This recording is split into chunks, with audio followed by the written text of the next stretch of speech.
The release of Digimon Storytime Stranger is on the horizon, and I've seen a lot of people expressing interest in it despite never touching a Digimon title previously. As a casual but passionate Digimon fan myself, I thought I'd give my thoughts on the game after sinking some time into the demo.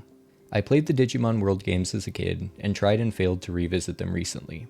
My primary exposure to the games has been through the Digimon Story series. I loved both Cyber Sleuth and Hacker's Memory, not just as Digimon games but as well-crafted creature collector RPGs. So I was incredibly excited for Time Stranger the second I saw the announcement. The question is, does it live up to the hype? After playing the demo, I'd say absolutely yes. In what has been a great year for turn-based RPGs, continuing a golden age of them, I firmly believe Time Stranger will be one of the best this year. So what sets this newest Digimon entry apart? The gameplay will feel quite familiar to anyone who's played a Pokemon or SMT game undoubtedly. The creatures you collect form your party, and having a diverse roster of elemental skills and resistances, as well as offensive, healing, and supportive skills is key. The extra wrinkle of the data, virus, vaccine, rock, paper, scissors game, on top of Digimon having weaknesses to fire, water, electricity, etc., adds a bit more depth to team building, as the second fire-aligned Digimon is potentially more useful than the second fire-type Pokemon, for example, depending on if it is, say, a data Digimon instead of another vaccine one. Even in the short demo played on hard difficulty, I had to shuffle my team around and set up my team to meet the challenge of certain bosses or mini-bosses in a way that felt extremely satisfying even with a small roster. The skills I had access to were varied and interesting between the different Digimon, and as always, digivolving and de-digivolving are a delight, and create a constant stream of goals and rewards as you see your cute little critters become cooler and cooler over time. And actually developing your Digimon through experience and battle is easier than ever before with some incredibly insightful quality of life improvements spread throughout the game. Simply standing still for a few seconds in a dungeon fully heals your party, meaning you don't have to waste time running back and forth to heal at specific areas, and by extension, the dungeons and encounters can be balanced around healthier design principles. Instead of testing your patience or your resource management, skills like team building and turn-by-turn strategy can be the focus instead. This makes both standard dungeon progression and grinding for Digivolution significantly more appealing, especially combined with the fact that Digimon in your reserve party as well as your box gain experience after a battle.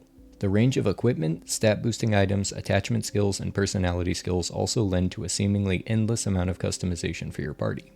The personality skills and the personality system writ large are a really interesting way to interact with your Digimon and build their personality and abilities into something uniquely tailored to you, the player, in a way that the effort values, individual values, and natures in Pokemon never could.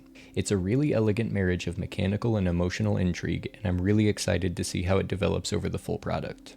The story certainly has more meat on the bone than the obvious comparison point, Pokemon, though is unlikely to really blow anyone out of the water. If it's anything like the previous entries, the main story will be perfectly serviceable, but hopefully, like Cyber Sleuth and Hacker's Memory, there will be some legitimately interesting and profound side missions that elevate it beyond simply serviceable. That sort of side content wasn't available in the demo, so take that with a grain of salt as the speculation that it is. Ultimately, the core appeal to this game is the same as the first word of the title, the Digimon, and on that front, it absolutely delivers.